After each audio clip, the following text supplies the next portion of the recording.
नमस्कार मित्रांनो, सकाळ सकाळ स्वागत आहे तुमचं पुन्हा माझ्या एका नवीन ब्लॉगमध्ये. सकाळचे वाजलेत 9 आणि आपल्या ब्लॉगला आता सुरुवात झाली. हे बघा इथं असा पैप पडला आहे. ही बोरमधली मोटर जळाली. बघा इथं बोर आहे, बघू शकताय तुम्ही.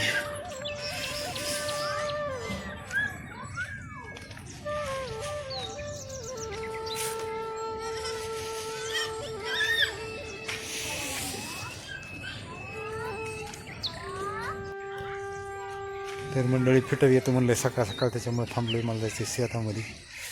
बघू आता काय काय होतं ते.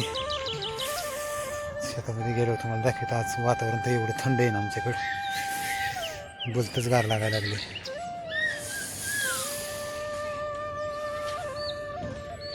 बस सांगतो राव विषय काय झाला आहे. आपण चाललो होतो आपल्या वड्याच्या रस्त्याने. आज मी तुम्हाला दाखवतो प्रॉपर शेताचा रस्ता कसा आहे आमचा. बघा हे बघा, असा आपला प्रॉपर शेताचा रस्ता आहे. बघा कसली अवस्था झाली याची.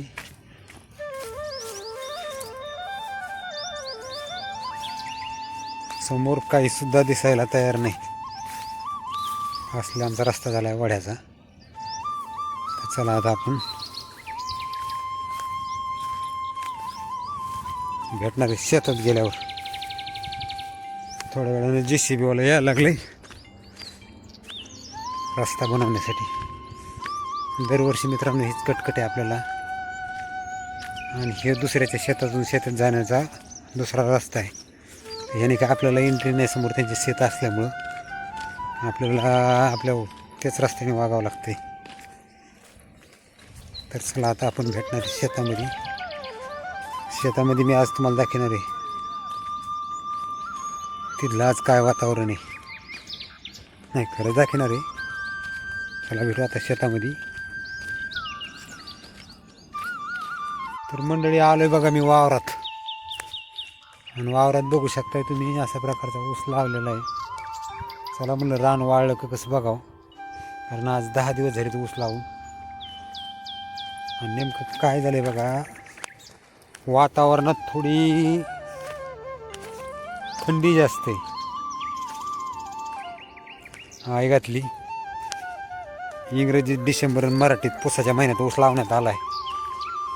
त्याच्यामुळं आता काय जे आहे ते बरं आहे. पहिलं रानाला पाणी लागलेलं होतं, रान वाळलेलं नव्हतं म्हणून उशीर झाला रान वापसा यायला नीट करायला.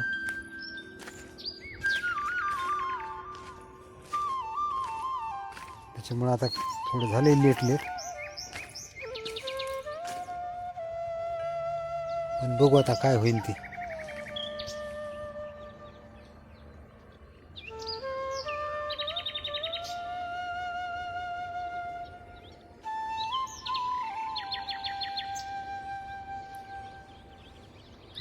काहीतरी पळाले मित्रांनो. त्या समोरच्या साईडला एक जणाचं तुरीचं शेत आहे आणि त्या तुरीच्या वावरातून हरण का काहीतरी पळालंय बघा.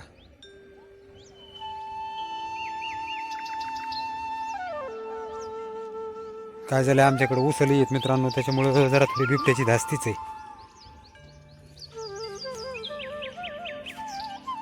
आणि आपण जरा लवकरच सकाळ सकाळच शेतात आहेत.